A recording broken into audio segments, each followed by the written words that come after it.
Hello everyone. अगर आप लोग मेरी वीडियोस को डेली देखते हो तो आप लोगों को एक चीज तो कंफर्म हो गई होगी कि मार्केट उन्हीं लेवल्स के आसपास काम करता है जो लेवल्स हम यहाँ पर डिस्कस करते हैं। यानी कि आज जिन लेवल्स को हम डिस्कस करते हैं अगले दिन मार्केट उन्हीं लेवल्स के आसपास काम करता है। लास्ट वीडियो के अंदर फ्राइडे को मैंने आपको बोला था कि अगर मार्केट यहाँ से ऊपर जाती है, यानी कि अगर इसके ऊपर अपनी ओपनिंग देती है तो मार्केट ऊपर की जर्नी दिखा सकती है।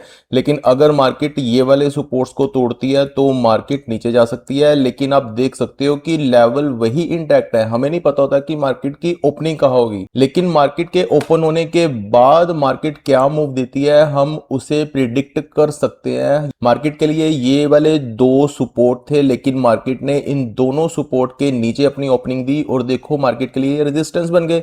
लेकिन मार्केट ने इन्हें रेजिस्टेंस माना ही नहीं। मार्केट के लिए ये सबसे बड़ा सपोर्ट था और मार्केट ने जैसे ही यहां पे नीचे अपनी ओपनिंग दी, सबसे पहले ये वाली रेजिस्टेंस को मार्केट ने डिसाइसिवली क्रॉस कर दिया, क्योंकि पहले ये सपोर्ट था लेकिन अब मार्केट इसके नीचे थी तो ये रेजिस्टेंस बन गया। जैसे ही मार्केट ने इसे क्रॉस किया उसके बाद मार्केट चली गई अपने सेकंड रेजिस्टेंस की ओर। और जैसे ही मार्केट ने इसे क्रॉस किया तो मैंने आपको कहा था कि मार्केट के लिए 24,261 24,262 का लेवल जो है एक रेजिस्टेंस का काम कर सकता है। तो देखो मार्केट ने क्या लेवल स्पेसिफिक काम किया। मार्केट ने यहां पे टच किया और उसके बाद दोबारा ये वाले लेवल पे आई 24,167 24,170 वाले लेवल पे।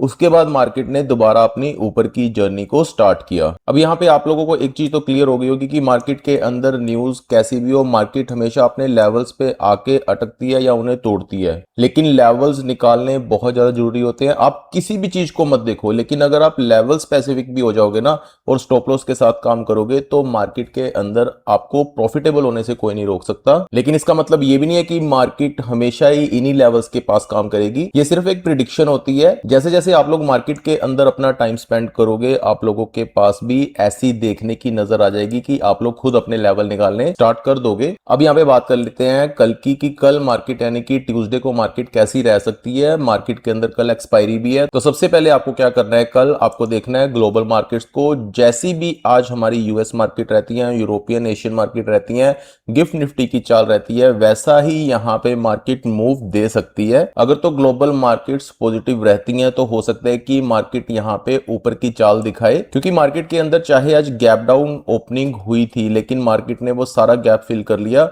और 24,200 के ऊपर ही अपनी जो है क्लोजिंग दी है। अब यहाँ पे वही वाले जो कि हमने फ्राइडे को लेवल डिस्कस किए थे ना, वही वाले लेवल यहाँ पे इंटैक्ट रहने वाले हैं।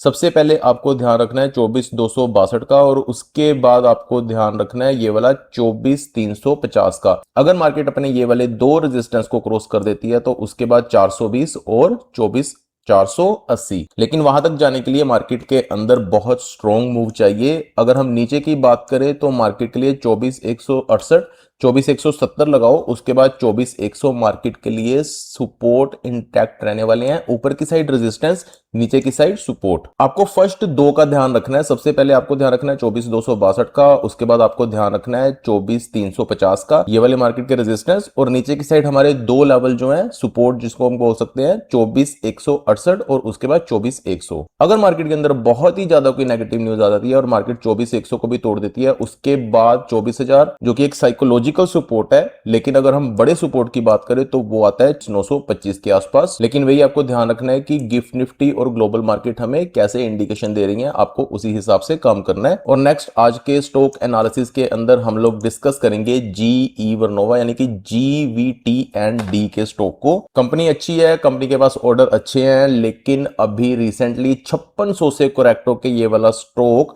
4500 के आसपास आ चुका है। लेकिन आगे इसमें कैसी चाल रह सकती है और इसके इंपॉर्टेंट रेजिस्टेंस और सपोर्ट क्या है उनको डिस्कस कर लेते हैं। इसमें एक पॉजिटिव चीज हो रही है, सबसे बड़ी मैं आपको बताता हूं कि ये वाली जो आप ट्रेंड लाइन देख रहे हो ना, ये वाली जो मैंने लगा रखी है, ये अभी की ट्रेंड लाइन नहीं है। जब इसके अंदर एक अप मूव स्टार्ट हुआ था ना, ये तब की ट्रेंड लाइन है। ये ट्रेंड लाइन कभी मार्केट के लिए सपोर्ट थी, उसके बाद ये मार्केट के लिए रेजिस्टेंस बनी थी, लेकिन उसके बाद मार्केट ने दोबारा से यानी कि इस स्टॉक ने दोबारा से इसको अपना सपोर्ट बनाया था। और अभी भी इस स्टॉक के अंदर हम कह सकते हैं कि ये हमें ऊपर का मूव दिखा सकता है जब तक ये अपनी इस ट्रेंड लाइन के नीचे सस्टेन करना स्टार्ट नहीं करता, क्योंकि कोई भी स्टॉक हो वो जितनी तेजी से ऊपर भागता है ना, कोई चांस होता है कि वो नीचे ना आए, लेकिन मोस्ट ऑफ द टाइम जब कोई भी स्टॉक ऊपर की अपनी जर्नी दिखाता है, कम टाइम में बहुत ज्यादा भाग जाता है, तो वो नीचे आता ही आता है। 15-20% तो नॉर्मल होता है, करेक्शन होती है उसमें। लेकिन अगर आप इसमें बने हुए हो तो आपको इसके फंडामेंटल्स का ध्यान रखना चाहिए, रेजिस्टेंस और सपोर्ट का ध्यान रखना चाहिए, और आपको यह भी ध्यान रखना है कि आपकी रिस्क लेने की कैपेसिटी क्या है,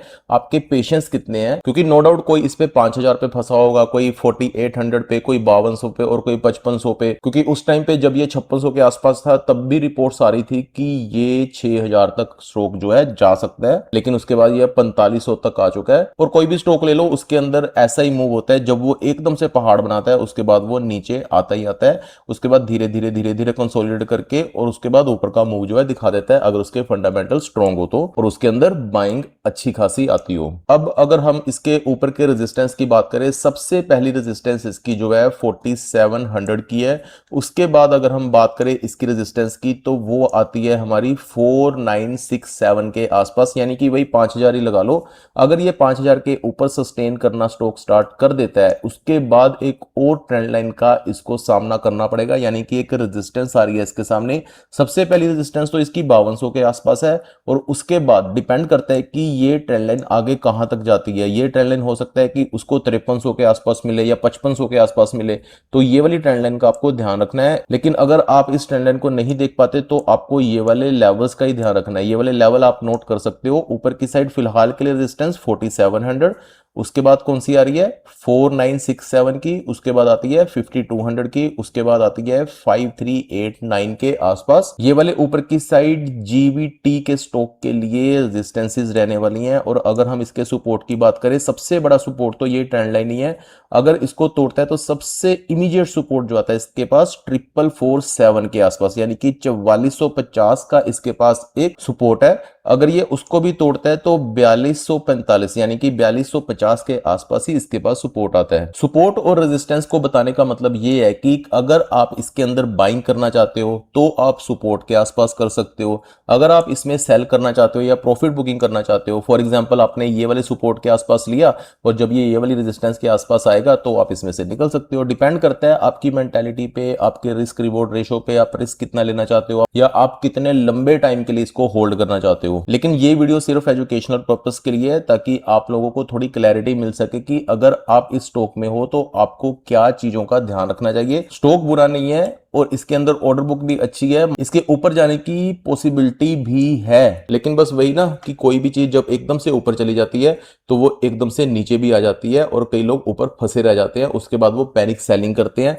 और जब वो सेल कर देते हैं स्टॉक, उसके बाद दोबारा ऊपर की ओर चढ़ जाता है। तो मेरी किसी तरह की कोई भी बाइंग या सेलिंग की रिकमेंडेशन नहीं है। अगर आप किसी भी स्टॉक में या निफ्टी में या कहीं पे भी आप कोई भी बाइंग सेलिंग करना चाहते हो तो अपने फाइनेंशियल एडवाइजर से आप एडवाइस लीजिए या अपनी खुद की रिसर्च करने के बाद ही स्टॉक मार्केट में कोई पैसा लगाइए, और हमेशा स्टॉप लॉस के साथ काम करिए। अगर आप स्विंग ट्रेडर हो तो आपको अपना पर्टिकुलर एक स्टॉक रखना चाहिए कि अगर स्टॉक इसके नीचे जाएगा तो हम स्टॉक में से निकल जाएंगे, या हमें अगर इतना प्रॉफिट आ रहा होगा तो हम इतना प्रॉफिट लेके साइड पे बैठ जाएंगे।